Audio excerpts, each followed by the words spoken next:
నమస్కారం. లక్ష్మి చెప్పే కథలకు స్వాగతం. వీణులతో వీక్షించటానికి సిద్ధం కండి. ప్రియ సఖులు, ఇప్పుడు మనం ప్రముఖ రచయిత శ్రీ పిఎస్ నారాయణ గారు రచించిన ప్రణవనాదం ధారావాహిక నుండి రెండో భాగం వినేద్దామండి. మూర్తి వెళ్ళిన 10 నిమిషాలకు మాణిక్యం వచ్చింది బజార్ నుండి. స్పందన చెప్పినవి తీసుకుని, నీళ్లు కాగాయో లేదో చూసి తోడు, వారు స్నానం చేస్తారు అంటూ మాణిక్యం ఇచ్చిన సంచిలో నుంచి బట్టల కవర్ బయటకు తీసింది. అందులో ఉన్న 2 అంచెల ధోతిని తువ్వాలను తీసుకుని వంటింట్లోకి వెళ్ళి దేవుడి ఫోటో ముందు ఉన్న పసుపు తీసి వాటి కొసలకు పెట్టింది. లేవండి, లేచి స్నానం చేసి ఈ ధోతి కట్టుకోండి అంది హాల్లోకి వచ్చి. వాటిని ఆయన ముందు టీపాయ్ మీద పెట్టింది. అయ్యో, ఇప్పుడు ఎందుకు తెప్పించావమ్మా? అవి లాడ్జీలో ఉన్నాయి కదా, వెళ్ళగానే బట్టలు మార్చుకునేవాణ్ణి ఆయన ఆత్మీయంగా కూతురు వంక చూస్తూ అన్నాడు. ఆమె మాట తీరు, తన ముందు ఆమె ప్రవర్తన ఆమెకు తన మీద ఎలాంటి ద్వేషము లేదనే చెప్తోంది. అమ్మ నా గురించి ఎప్పుడు ఏమీ చెప్పలేదా? కుతూహలంగా అడిగాడు. క్షణం అవాక్కయ్యింది ఆ ప్రశ్న వింటూ, అంత సూటిగా ఆయన అడగడంతో. ఆమె ఏం చెప్పాలనుకున్నా, నాకు ఊహ తెలిసే వయసు వచ్చేటప్పటికే మీకు దూరమై 10 ఏళ్ళు అయి ఉండొచ్చు. దుఃఖం కానీ ఆనందం కానీ అన్నాళ్ల తర్వాత కరిగిపోతుందే కానీ మరొకళ్ళకు చెప్పుకునేటంతగా గుండెల్లో గూడు కట్టుకుని ఉంటుందని నేను అనుకోను అంది స్పందన చాలా లౌక్యంగా. స్పందన, నీ తండ్రితో నువ్వు మనసు విప్పి మాట్లాడలేవా? నేనైతే చేసిన తప్పును సరిదిద్దుకోవాలని అనుకుంటున్నాను. నాకు దొరికిన ఈ అవకాశాన్ని నేను వదులుకోదలుచుకోలేదు ఆసక్తితో కూతురి మొహంలోకి చూస్తూ అన్నాడు. తండ్రిగా మీరు నా దగ్గరకు రావాలనుకోవటంలో ప్రత్యేకత ఏమీ లేదు, అది సహజం. కానీ ఇప్పుడు అమ్మే జీవించి ఉంటే మీరు అలా అనగలిగేవారా? ఆ మాట అడిగి కన్నార్పకుండా ఆయన్నే చూస్తూ ఉండిపోయింది. జగన్నాథం ఆ ప్రశ్నకు ఉక్కిరి బిక్కిరయ్యాడు. అమ్మ జీవించి ఉన్నా నన్ను నీకు తండ్రిని కాదు అనేదా? కొద్ది క్షణాల తర్వాత తేరుకుని అన్నాడు. స్పందన హేళగా నవ్వింది. ఆమెకు తెలుసు తన ప్రశ్నకు ఆయన దగ్గర సరైన సమాధానం ఉండదని. అలా ఉండటం అంటూ జరిగితే తనని ఇలా యాదృచ్ఛికంగా కలవటం కాదు, తమను వెతుక్కుంటూ ఇంటికి వచ్చి ఉండేవాడు. మాణిక్యం తలుపు దగ్గర నిలబడి, బాబుగారు నీళ్లు తోడాను అంది. స్పందన వెంటనే, లేవండి, లేచి స్నానం చేస్తే ఈలోగా నేను టిఫిన్ తయారు చేస్తాను, తిని విశ్రాంతి తీసుకుందరు కానీ పొద్దున్నే వెళ్ళి లాడ్జీలో రూమ్ ఖాళీ చేసి రావచ్చు అంది. ప్రతి మనిషికి వయసు పెరుగుతున్న కొద్దీ శరీరమే కాదు, మనసు బలహీనపడుతుంది, అభద్రతా భావం ఏర్పడుతుంది.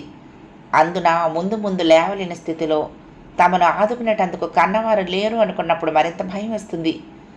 అదే ఆయన చేరదీసిన ఆడ మనిషికి ఓ పిల్లవాడ ఉన్నట్లయితే ఈనాడు ఇంత దూరం లక్ష్మమ్మ అవ్వ దర్శనం కోసం వచ్చి ఉండేవాడే కాదు. వచ్చినా తను తటస్థపడగా గుర్తించిన 2 పలకరింపు మాటలతో వెళ్ళిపోయి ఉండేవాడు. ఆయన స్నానం చేసి కొత్త ధోతి కట్టుకుని నుదుట కుంకుమ పెట్టుకుని దేవుడికి దండం పెట్టుకుని హాల్లోకి వచ్చిన తర్వాత తన చేతిలోని అక్షంతలను ఆయనకిస్తూ, నన్ను ఆశీర్వదించండి అంటూ నేల మీద కూర్చుని శిరస్సు వంచి ఆయన పాదాలకు నమస్కరించింది. ఆయన ఆశీర్వదిస్తున్నట్లుగా ఆమె తల మీద చేతిని ఉంచి, నువ్వు వీలైనంత త్వరలో ఇక్కడ బంధాలన్నీ తెంచుకుని నా దగ్గరకు రావాలని మనసా వాచ కోరుకుంటున్నాను అన్నాడు ఆనందంగా. స్పందన లేస్తూ చిరునవ్వు నవ్వింది. కూర్చోండి, టిఫిన్ చేద్దాం అంది. కళ్యాణి వచ్చి స్పందన కూర్చున్న సోఫాలోనే పక్కగా కూర్చుంది. మాణిక్యం పూరీలున్న హాట్ ప్యాక్ను మంచినీళ్ళ జగ్గును తెచ్చి టీపాయ్ మీద పెట్టింది. నాకు వయసు మీరుతున్నది, ఇప్పుడే ఏదో ఒకటి చెయ్యకపోతే మీకు చేసిన అన్యాయానికి నాకు నిష్కృతి లేదు అన్నాడు. మీరు చెప్పేది బాగానే ఉంది, నాకు ఆనందంగానే ఉంది. మీరు నన్ను తీసుకువెళ్లాలనే నిర్ణయాన్ని అనుకోకుండా కనపడిన నన్ను చూసి క్షణాల్లో తీసేసుకున్నారు. కానీ ఎన్నో సంవత్సరాలు జీవితంలోని ఒడిదుడుకులను ఎదుర్కొంటూ ఒక విధంగా కాలంతా ఎదురీదుతూ నన్ను ఈ స్కూలును పెంచి పోషించింది అమ్మ.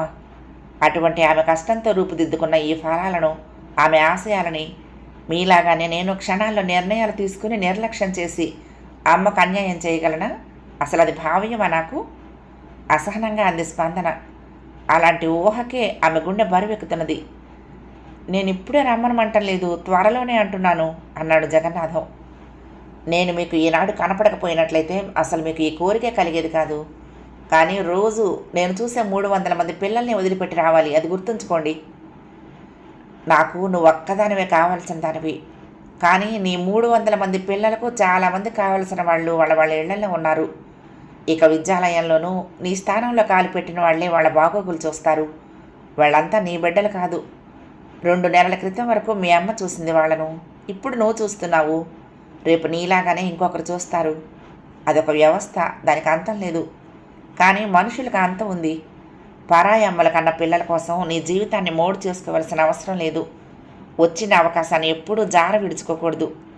నీ తండ్రి, నిన్ను కన్న తండ్రి నిన్ను హక్కును చేర్చుకుని వేలాతెలపోతున్న నీ జీవితానికి, నీ భవిష్యత్తుకు రంగులెత్తుదామనుకుంటున్నప్పుడు అందులో నువ్వు అంతగా ఆలోచించాల్సింది ఏమీ లేదు.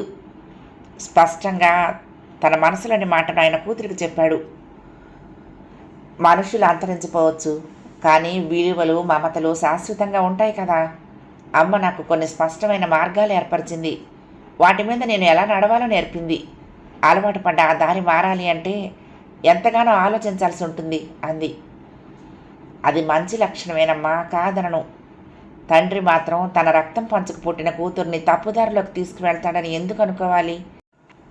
జగన్నాథం దిగులుగా అన్నాడు. కానీ 27 సంవత్సరాలు ఒక దారిలో నడిచిన నేను దాన్ని మార్చాలి అంటే అది క్షణాల్లో జరిగే పని కాదు. ఎన్నో ఆలోచించాలి. ఎవరికి అన్యాయం జరగకూడదు. అలాంటి నిర్ణయం తీసుకోవడానికి చాలా సమయం పట్టొచ్చు. నన్ను అర్థం చేసుకోండి. ఆయన మాటల్ని పూర్తిగా తుంచేస్తున్నట్లుగా కాకుండా మధ్య మార్గంగా చెప్పింది. అమ్మా స్పందన, నువ్వు నా దగ్గరకు వస్తే ఇంకా సుఖపడతావని, ఇక్కడైతే నీ గురించి, నీ భవిష్యత్తు గురించి, నీ ఆనందం గురించి, నువ్వు జీవితంలో ఎదుర్కోబోయే సమస్యల గురించి నువ్వే ఆలోచించుకోవాలి. అందుకు నీకు మరొకరి సలహా సహకారం ఎంతో అవసరం. నీకు భర్త వచ్చేటంత వరకు పెద్దవాడిగా నేను నీ మేలు కోరదామని నా ఉద్దేశం అన్నాడు. 2 పూరీలు వేస్తాను అంది. చాలా బాగున్నాయమ్మా, వెయ్యి. స్త్రీకి యుక్త వయసు వచ్చిందాక ఎక్కడో పెరిగి గతం నుంచి భర్త నిర్మించే భవిష్యత్తులో కాలు పెడుతుంది. ఆమెకు అది సంధి సమయం. ఒక విధంగా జీవితాన్ని లాటరీలో పెట్టినట్లే. కానీ కన్న సంతానం అలా కాదు కదా. కన్ను తెరిచినప్పటి నుంచి తల్లిదండ్రుల ఆప్యాయతతోనే పెరుగుతుంది. ఒక నిబద్ధతను అలవర్చుకుంటుంది అన్నాడు. స్పందన ఆ రాత్రి నిద్రపోలేదు. తెల్లవారులు ఎదురుగ్గా ఉన్న తల్లి ఫోటోని చూస్తూ కళ్ళు తెరుచుకుని పడుకుంది. 4వ రోజు ఉదయం జగన్నాథం హైదరాబాద్ వెళ్ళిపోతూ, నువ్వు తరచూ హైదరాబాద్ వస్తూ ఉండమ్మా, అక్కడి వాతావరణం పరిచయం అవుతుంది, మన వాళ్ళంతా పరిచయం అవుతారు అని చెప్పాడు. స్కూలు సెలవులప్పుడు రావడానికి ప్రయత్నిస్తాను. వచ్చే ముందు మీకు ఫోన్ చేస్తాను అంది ఆయన వెళ్ళవలసిన బస్ ఎక్కిస్తూ. పడమట దిక్కు ఎర్రబడిపోతున్న సమయంలో స్పందన తలెత్తి గోడకున్న గడియారం వంక చూస్తూ కుర్చీలో నుంచి లేచి వరండాలోకి వచ్చింది. వాకిట్లో మూర్తి పిల్లల చేత క్రికెట్ ఆడిస్తున్నాడు. 20 మంది పిల్లల దాకా ఉన్నారు. వాళ్ళంతా గుమిగూడి అతన్నేదో అడుగుతున్నారు. స్కూలు మెట్ల మీద మరొక 10 మంది కూర్చుని ఉన్నారు. ముందుగా మీరు నేర్చుకోవాల్సింది అంపైర్ చెప్పింది తల వంచుకొని వినటం, చెప్పినట్లు చెయ్యటం. అతడి నిర్ణయం ఒక్కోసారి తప్పు కావచ్చు, కానీ ఈ ఆటలో గెలుపు ఓటముల కంటే క్రమశిక్షణకు ప్రాధాన్యం ఇవ్వాలి. అతడు LBW ఇచ్చాడు, మీరిక మాట్లాడటానికి వీల్లేదు, ఆట కొనసాగనివ్వండి అన్నాడు. ఇది అన్యాయం సార్ అన్నాడు బ్యాటింగ్ చేస్తున్న టీం కెప్టెన్. న్యాయమా కాదా అనేది తర్వాత సంగతి. మీరు అడిగారు, అతడు కాదంటున్నాడు. మీరు ఒప్పుకోకపోతే ఈ రోజుకు ఆట రద్దవుతుంది. నేను మాట్లాడతాను అతనితో ఆట అయిన తర్వాత. అతడిది తప్పైతే మరొకసారి అలా జరగకుండా చూస్తాను అంటున్నాడు మూర్తి. స్పందన వరండా స్తంభాన్ని ఆనుకుని నిల్చుని అటువైపే చూస్తున్నది. మూర్తి మాటలు ఆమెకు స్పష్టంగా వినపడుతున్నాయి. ఆ స్కూలు డిసిప్లిన్కి పెట్టింది పేరు. 10th పబ్లిక్ పరీక్షల్లో జిల్లాలో ప్రథమ స్థానంలో ఉంటుంది సామాన్యంగా ఎప్పుడు. స్పందన దానికి హెడ్ మిస్సెస్సే కాదు, కరస్పాండెంటు, సొంతదారుని కూడా. వెనక్కి వెళ్ళి తన గదిలో కుర్చీలో కూర్చుంటూ తలెత్తి గోడకున్న తల్లి ఫోటో వంక చూసింది. అలా ఆమె రోజుకు ఎన్నిసార్లు ఆ ఫోటో వంక చూస్తుందో లెక్కే లేదు. ఆ ఫోటోకు ఉదయాన తాజా పూలను మార్కెట్ నుంచి తెచ్చి దండ కట్టి పాతది తీసేసి కొత్తదాన్ని ఆయా మాణిక్యం వేస్తుంది. ఒకరోజు మూర్తి అన్నాడు, చందనపు పూలదండ తెచ్చివేస్తే రోజు మార్చాల్సిన అవసరం ఉండదు కదా అని. నాకు ఆమె ప్రతిరోజు కొత్త స్ఫూర్తి కలిగించాలని ఆశ, కోరిక. దుమ్ము కొట్టుకున్న పాత దండను చూస్తూ నేను ఆ స్ఫూర్తిని పొందలేకపోవచ్చు అని సమాధానం ఇచ్చింది. తర్వాత అరగంటకు ఆయా మాణిక్యం క్లాస్ రూములన్నీ ఊడ్చి తలుపులకు తాళాలు వేసి స్పందన కూర్చున్న గదిలోకి వచ్చింది. ఆమెను చూస్తూనే స్పందన లేచి బయటకు వచ్చింది. ఆడుకుంటున్న పిల్లల్ని, దూరంగా ఉండి వాళ్ళకి సలహాలు ఇస్తున్న మూర్తిని చూస్తూ నిల్చుంది. ఆయన తెలుగు మాస్టరే కానీ పాఠాలు చెప్పటంలోనే కాదు, పిల్లల ఆటపాటల్లో కూడా ముందుంటాడు. డ్రిల్ మాస్టర్కు చేదోడు వాదోడుగా ఉండి ఆ ఊళ్ళోనూ జిల్లా కేంద్రంలోనూ జరిగే అన్ని ఆటల పోటీల్లోనూ ఆ స్కూలు పిల్లలు పాల్గొనేలా చేస్తూ ఉంటాడు. తండ్రి వెళ్ళిపోయి 3 రోజులైనా ఆమె మానసికంగా ఇంకా స్థిమిత పడలేదు. ఇప్పుడు అమ్మ పోయిందనే దిగులే కాదు, మరొక కొత్త సమస్య వచ్చిందనే బాధ ఆమె మనసుకు అశాంతిని కలిగిస్తోంది. తన తండ్రి తనను తనింటికి రమ్మని తనతోనే ఉండమని ఆహ్వానించడంలో తప్పు లేకపోయినా అక్కడికి వెళ్ళటానికి తనకు మనస్కరించడం లేదు. అమ్మకు మూసివేసిన తలుపులను తన కోసరం తెరిచిపెట్టడంలో వాళ్ళది సదుద్దేశం కాకపోవటం ఆమెను కృంగదీస్తోంది. ఆయన గారి ఆస్తి పరుల చేతుల్లో పడకుండా ఉండేటందుకు కూతుర్నంటూ తనను తీసుకువెళ్ళి దానికి సెక్యూరిటీ గార్డులా నిలబెట్టాలనుకోవటం ఎంతవరకు సమంజసం? ఆ పైకి ఆ ఆస్తి అంతటికీ నువ్వే వారసురాలివి అంటూ రంగు పొలవటం. వయసు వచ్చింది కాబట్టి రేపు వాళ్లకు హృదయపూర్వకంగా సేవ చేయగలిగేది కన్న కూతురే అనే నమ్మకం కూడా ఉండుంటుంది. తాళి కట్టిన పెళ్ళాన్ని నిర్లక్ష్యం చేసినా తన కూతురు మాత్రం తనకు కావాలి. తనను పెంచి పెద్ద చేసిన అమ్మకు అన్యాయం జరిగినా ఆమె ఆశయాలన్నీ అడుగంటిపోయినా వాళ్ళకి నష్టం లేదు, బాధ లేదు. పిల్లలు ఆడుతున్న ఆట ముగిసినట్లుగా భుజానికి సంచులు తగిలించుకుని వెళ్ళిపోతున్నారు. మూర్తి వరండాలోకి వచ్చాడు. ఈసారి జిల్లా ఇంటర్ స్కూల్ టోర్నమెంట్స్కి మన స్కూల్ నుంచి క్రికెట్ టీమును పంపాలనేది నా ప్రయత్నం. మన పిల్లలు చాలా చక్కగా ఆడుతున్నారు అన్నాడు. దానివల్ల మనకు కొంత ఖర్చు అవ్వచ్చు అన్నాడు అతడు. పర్వాలేదు, పంపండి, ఏదో విధంగా సర్దుదాం అంది. థ్యాంక్ యూ, మరి నేను వస్తాను అంటూ అతడు వెనక్కు తిరిగాడు. మాణిక్యం నా గదికి తాళం వేస్తున్నది కదా, ఉండండి నేను వస్తాను. మీరెక్కడికైనా వెళ్లాల్సిన పనుందా అడిగింది.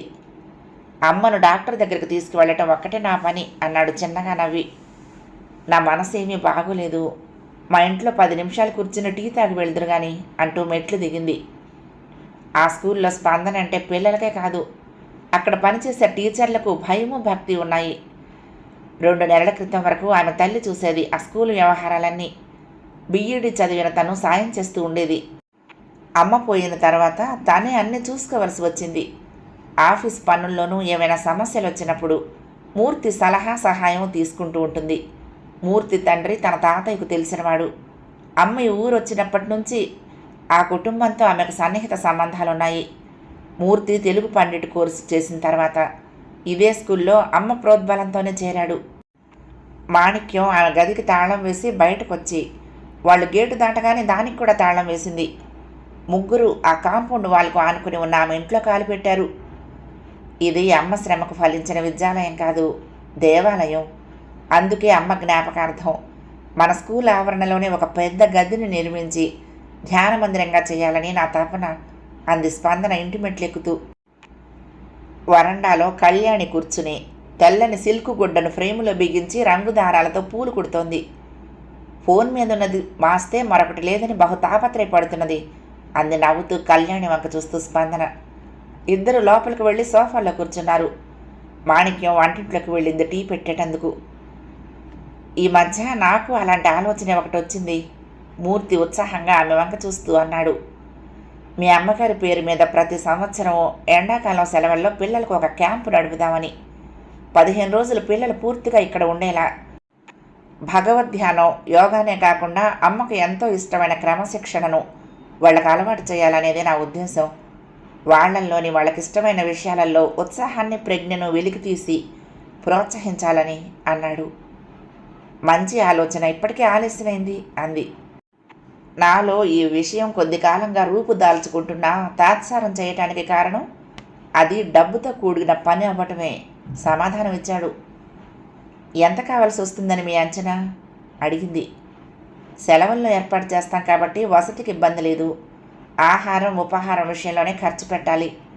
బయట వాళ్ళని ఆహ్వానించినప్పుడు కొంత ఖర్చు అవుతుంది అన్నాడు.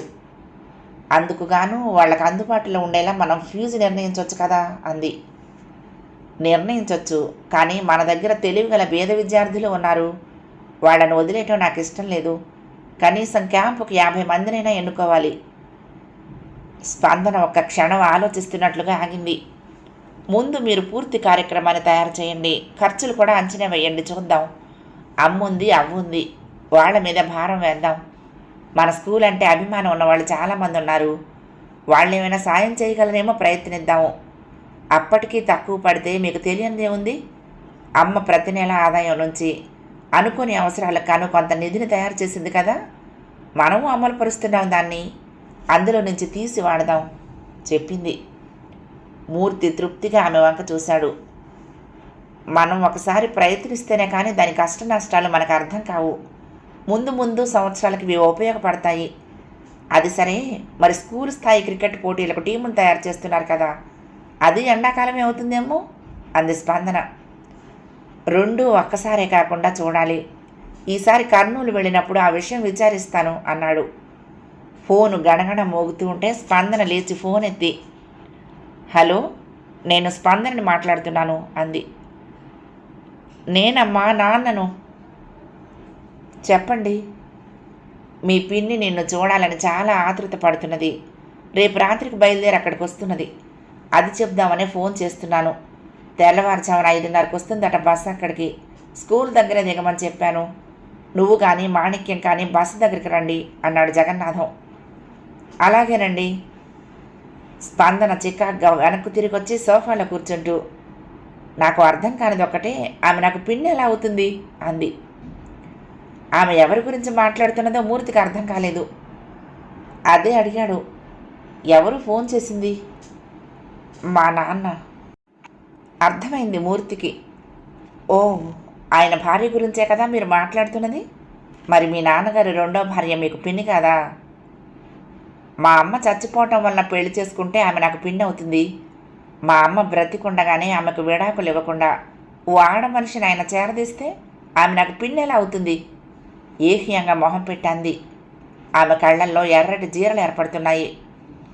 తన కోసం, తన ఉన్నతి కోసం, తనకు బంగారు భవిష్యత్తునివ్వటం కోసం రెక్కలు ముక్కలు చేసుకుని శ్రమించిన తన తల్లికి ఆమె ఏ విధంగా సోదరి సమానరాలవుతుంది? నాన్సెన్స్. తను భరించలేదు. మాణిక్యం టీ తీసుకొచ్చి వాళ్ళ ముందు టీపై మీద పెట్టింది. టీ తాగేటంత వరకు ఎవరూ మాట్లాడలేదు. అప్పటికి కోలుకుని తనను తాను నిగ్రహించుకుంటూ, ఇప్పుడు ఈ సమస్య ఒకటి నా బుర్ర తినేస్తూ అంది స్పందన తలెత్తి మూర్తి వంక చూస్తూ. దీన్ని సమస్య అనుకుంటే ఎలా? తండ్రి ఇప్పటికైనా దగ్గరవుతున్నందుకు సంతోషపడాలి కానీ మూర్తి నచ్చ చెప్తున్నట్టుగా అన్నాడు. ఆయన ఆస్తిని నేను అనుభవించాలి అనేది ఆయన నోటి నుండి వెలువడుతున్న మాట.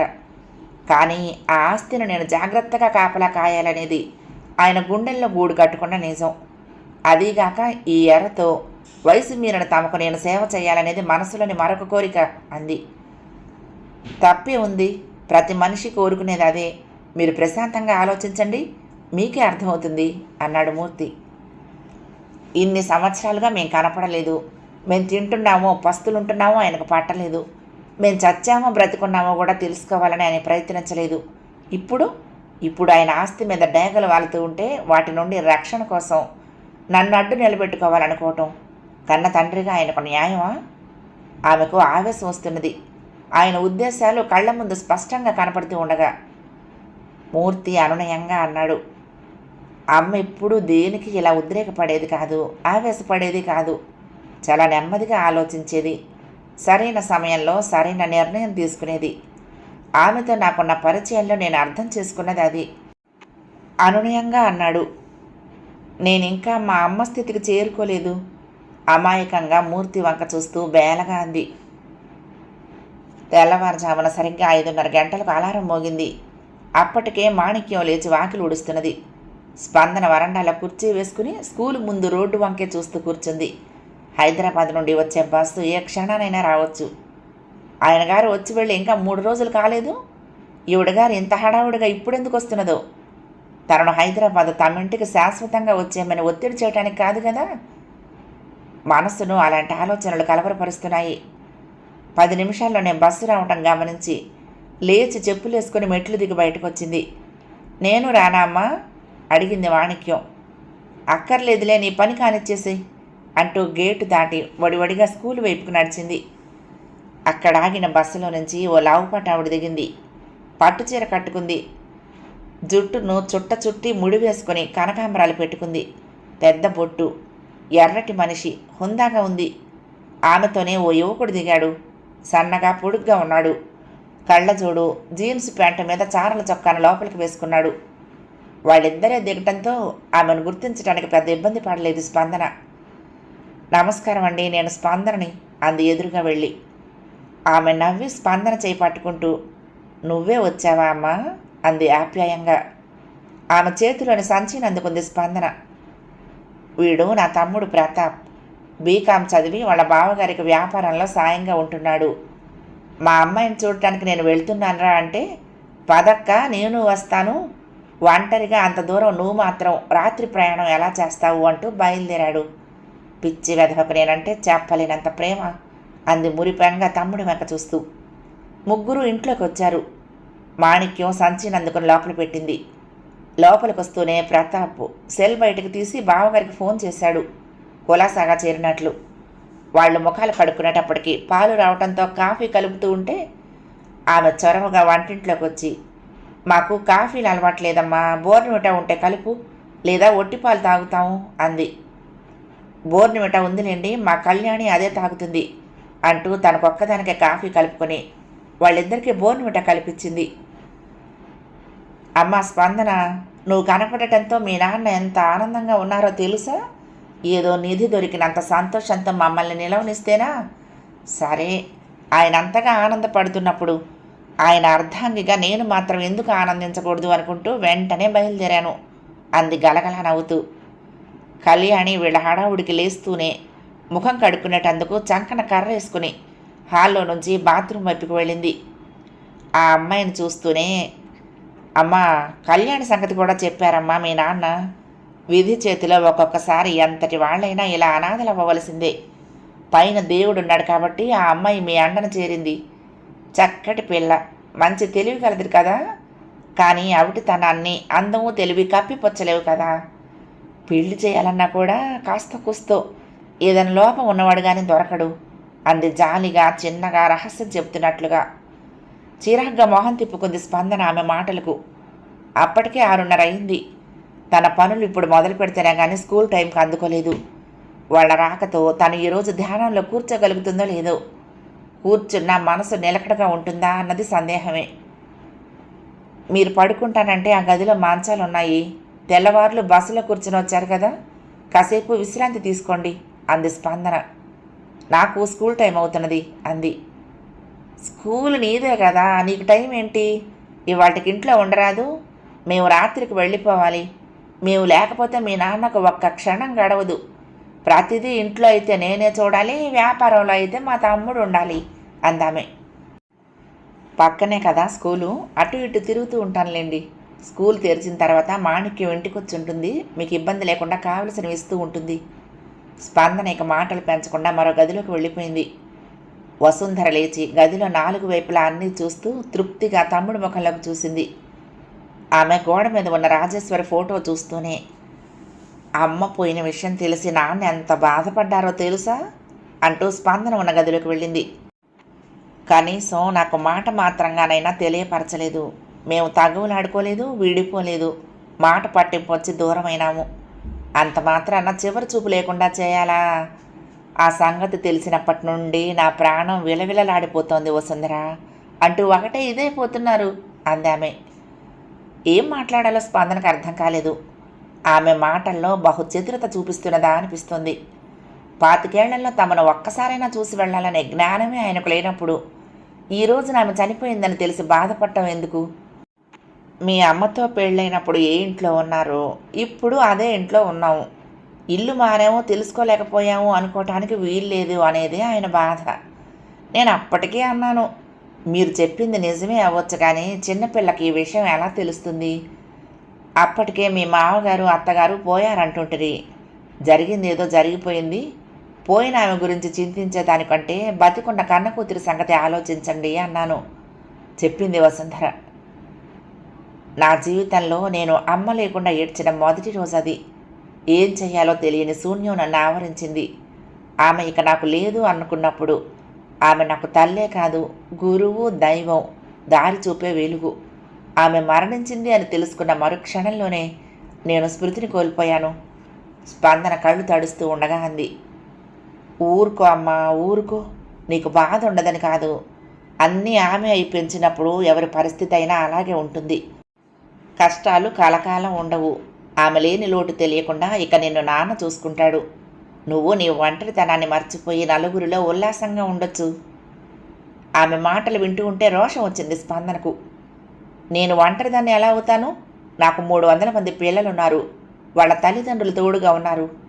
వాళ్లకు నా మీద ఉన్న ఆత్మీయత ఎప్పుడూ అలాంటి ఆలోచన నా దరికి రానియదు. ఇక్కడ అందరికీ అమ్మన్నా నేనన్నా ఎంతో గౌరవం. వాళ్లే ఆ రోజున నిలబడి అమ్మకు ఆమె ఎవ్వరూ లేనిది కాదు అన్నంత ఘనంగా వీడ్కోలిచ్చి పంపించారు. ఆ మాటలన్న తర్వాత మనసు శాంతించినట్లుగా దేవుడి గూటి వైపు చూసింది. అక్కడ తనకు ధైర్యం చెప్తున్నట్లుగా కూర్చుని ఉన్న లక్ష్మమ్మవ్వ కనపడింది. స్నానం చేసొచ్చి తన గది తలుపులు వేసుకుని ధ్యానంలో కూర్చుంది. జపం పరిశుద్ధంగా చేస్తే గుండె లోతుల్లో నుంచి నీటి బుడగలు వస్తున్నట్లుగా అనుభూతి చెందుతారు. వాయువు మేఘాన్ని చెదరగొట్టినట్లుగా దైవనామస్మరణ లౌకికమైన ఆలోచనలను చెదరగొడుతుంది. ఈ రోజున మనసంతా కలుషితమవ్వగా ఎలాంటి అనుభూతిని పొందలేకపోవడమే కాకుండా ఎక్కువసేపు కూర్చొని కూడా లేకపోయింది. లక్ష్మమ్మ అవ్వ రూపాన్ని మూసుకున్న నేత్రాలలో స్థిరంగా ఉంచుకోలేని అలజడిలో నమస్కారం పెట్టుకుని అమ్మ ఫోటో వంక 2 నిమిషాలు తదేకంగా చూస్తూ ఉండిపోయింది. 8:30 అవుతూ ఉండగా బయలుదేరుతూ, క్లాసులు ప్రారంభం కాగానే ఎవరి పనులు వాళ్ళకి అప్పచెప్పొస్తాను. ఈలోగా స్నానం చేస్తే నేను రాగానే పలహారం చేద్దాం అంది.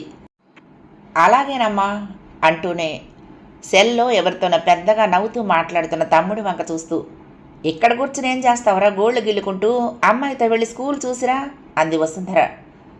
స్పందన చట్టుక్కున, నేను తర్వాత తీసుకువెళ్తానులేండి, ఇప్పుడంతా హడావుడిగా ఉంటుంది అంటూ గడప దాటింది. ఆ మాటను పట్టుకుని వసుంధర వదలలేదు. తర్వాత గంటకు టిఫిన్లు వాళ్లకు పెట్టి తను తిని స్కూలుకు వెళ్తూ ఉండగా ఆమె తమ్ముడిని స్పందన వెంట స్కూలుకు పంపింది. మూర్తి గారికి సెకండ్ పీరియడ్ లేకపోవటం కొత్త నయం. ఆయనకు అప్పచెప్తే కబుర్లు చెప్పుకుంటూ కూర్చుంటారులే అనుకుంది. టీచర్స్ రూమ్లో ఉన్న మూర్తిని పిలిపించింది వెళ్తూనే స్పందన. ఆమె గదిలో ఆమెకు ఎదురుగా కూర్చున్నాడు ప్రతాప్. ఎన్నాళ్ళైంది మీరు స్కూల్ని ప్రారంభించి అడిగాడు. నా 5వ ఏట మా అమ్మ అప్పటికే నడుస్తున్న ఈ స్కూలును కొన్నది. తర్వాత బాగా వృద్ధి చేసింది. కొనకముందు ఇక్కడే టీచర్గా పనిచేస్తూ ఉండేది. వాళ్ళు మూర్తి గారి నాన్నగారికి తెలిసిన వాళ్ళు. వాళ్ళు అమ్ముతాం అనగానే తాతయ్య సాయంతో దీన్ని తీసుకుని నడపటం మొదలుపెట్టింది చెప్పింది. ఎంత కొన్నారేం? అప్పుడెంత, ఊరికి చాలా దూరంగా ఉండేది. ఎంతని నాకు తెలియదు కానీ తక్కువే ఉండుంటుంది ఈ రోజులతో పోల్చి చూస్తే చెప్పింది. ఇప్పుడు ఇక్కడ కూడా బాగా రేటు పెరుగుంటుంది కదా? నుదురు చిట్లించింది స్పందన. నాకు తెలియదు. అప్పుడు వేలల్లో ఉంటే ఇప్పుడు లక్షల్లో, అప్పుడు లక్షల్లో ఉంటే ఇప్పుడు కోట్లలో ఉంటుంది. వ్యాపారం చేసే మాకు ప్రతిదీ లెక్కే అన్నాడు నవ్వుతూ ప్రతాప్. మూర్తి వచ్చాడు. ప్రతాప్ను పరిచయం చేసింది. మీరు ఏ సబ్జెక్ట్ చెప్తారు? మూర్తి కూర్చుంటూ ఉండగానే అడిగాడు ప్రతాప్. తెలుగు. పక్కపక్క నవ్వాడు ప్రతాప్. ఎవడికి కావాలండి తెలుగు? ఇంగ్లీష్ మీడియం స్కూల్ కాదా ఇది? దానికి ఈ రోజున డిమాండ్ ఎంత ఉందో తెలుసా? డిమాండ్ సంగతి నాకు తెలియదు కానీ మొన్న ప్రభుత్వం నిర్వహించిన గ్రూప్ 1 పరీక్షల్లో తెలుగు మీడియంలో చదివిన వాళ్ళు టాప్ ర్యాంకుల్లో ఉన్నారు. ఆర్డీఓలు అయ్యారు చిరునవ్వుతో అన్నాడు మూర్తి. విజయం సాధించిన వాళ్లల్లో తెలుగు మీడియం వాళ్ళు ఎంతమంది అడిగాడు ప్రతాప్. తెలియదు, ఎంతమంది అయినా వజ్రం వజ్రమే కదా చెప్పాడు మూర్తి. అసహనంగా చూసింది ప్రతాప్ వంక స్పందన. అతడు మూర్తిని అవమానిస్తున్నట్టుగా మాట్లాడుతున్న తీరుకు. మాది ఇంగ్లీష్ మీడియం స్కూలే. ఏ మీడియందైనా మన మాతృభాష అయిన తెలుగు అనే సబ్జెక్టు ఖచ్చితంగా పిల్లలకు నేర్పాలి అనేది మా విధి కూడా కాస్తంత కరుగ్గా అంది. నిజమే, కానీ నా ఉద్దేశం ఏమిటంటే తెలుగు టీచర్గా ఉద్యోగం కంటే ఏ ఇంగ్లీష్ టీచర్గానో అయితే ఇంకా ఎక్కువ సంపాదించవచ్చని. చూస్తున్నారుగా ప్రపంచాన్ని. చదువుకుంటున్న ప్రతివాడు సాఫ్ట్వేర్లోకి దూకేయాలని, ఆ పైన అమెరికా చెక్కేస్తే జేబు నిండా డాలర్లు నింపుకోవచ్చని మూర్తి అన్నాడు. ప్రతివాడికి ఒక టేస్ట్ ఉంటుంది, ఒక ధ్యేయం ఉంటుంది. అందులో నిష్ణాతుణ్ణి అవ్వాలని ఆశ ఉంటుంది. మీరేం చదివారు? ఏం సాధించాలనుకున్నారు? బీకాం చదివాను, వ్యాపారం చేయాలనుకున్నాను, చేస్తున్నాను అన్నాడు ప్రతాప్. బోడి బీకాంకి ఇప్పుడేం విలువ ఉందండి? మీరు బీటెక్ చేసుంటే ఇప్పుడు సంపాదించే దానికంటే ఎన్నో రెట్లు ఎక్కువ సంపాదించి ఉండేవారు. మీరన్నట్లు కంప్యూటర్ ప్రోగ్రామ్ ఏదైనా నేర్చుకుని అమెరికా వెళ్ళి లక్షల్లో మునిగి తేలేవారు. అందున ఎంసెట్లో పాస్ మార్కులు వస్తే చాలు, సీటు ఖాయం. మూర్తి వెక్కిరింతగా అన్నాడు. స్పందన హాయిగా నవ్వేసింది మూర్తి కొట్టిన దెబ్బకు. ప్రతాప్ లేస్తూ, స్పందన, నీ పని నువ్వు కానిచ్చేసేయి, కాసేపు అలా తిరిగి నేను మూర్తిగారు స్కూల్ చూసొస్తాం అన్నాడు. విచిత్రంగా చూసింది స్పందన అతడి వంక. అతడు చూపిస్తున్న అతి చొరవకు అసహనంగా అటు ఇటు కదిలింది కుర్చీలోనే. ఆమె ఇబ్బందిని గమనించినట్లుగా మూర్తి లేస్తూ, పదండి, మా స్కూల్ ఆవరణ ఎంత శుభ్రంగా అందంగా ఉంటుందో నేను మాటల్లో చెప్పేదానికంటే మీరు చూస్తేనే కానీ తెలియదు అన్నాడు. మూర్తిగారు మీరుండండి, మీకు కొన్ని పనులు చెప్పాల్సినవి ఉన్నాయి. ప్రతాప్ గారు మీరు ముందు వెళ్ళి చూస్తూ ఉండండి, వెనక్గా వారొచ్చి మిమ్మల్ని కలుస్తారు. క్లాసుల్లోకి వెళ్ళొద్దు, వాళ్లను డిస్టర్బ్ చేయటం నాకే కాదు వాళ్లకు ఇష్టం ఉండదు అందు నొక్కి పలుకుతూ. ముఖం ముడుచుకుని ఆ గదిలో నుంచి బయటకు వెళ్ళాడు ప్రతాప్. అతడు బయటకు వెళ్ళగానే, మనం ఇలాంటి వాళ్ళను చూసి చూడనట్లుగా వదిలేయాలి, వాళ్ళ మాటలకు మనం స్పందించకూడదు, వాళ్ళ మనస్తత్వమే అంతా అనుకుని సర్ది చెప్పుకోవాలి మనసుకు అన్నాడు మూర్తి. చెప్పండి, నాకేం పనిస్తున్నారు అడిగాడు. ఏమీ లేదు, అతడికి ఎప్పటికప్పుడు నోటి మీద వాతలు పెట్టకపోతే మరీ పేట్రెక్కిపోతాడు, అది చెబుదామనే మిమ్మల్ని ఉండమన్నది నవ్వుతూ అంది స్పందన. అతడితో వెళ్ళి అతడిని గమనించండి, నేను ఇంటికి వెళ్ళి లంచ్ తర్వాత వస్తాను అంది లేస్తూ. 2వ భాగం సమాప్తం. ప్రియ సఖులు, ఈ కథ మీకు నచ్చితే తప్పకుండా లైక్ చేయండి, షేర్ చేయండి, కామెంట్ చేయండి, సబ్స్క్రైబ్ చేసుకుని నన్ను ఎంకరేజ్ చేయండి. ఉంటానండి. ప్రేమతో లక్ష్మి, కృష్ణాతీరం దుర్గమ్మ సన్నిధానం. నమస్తే.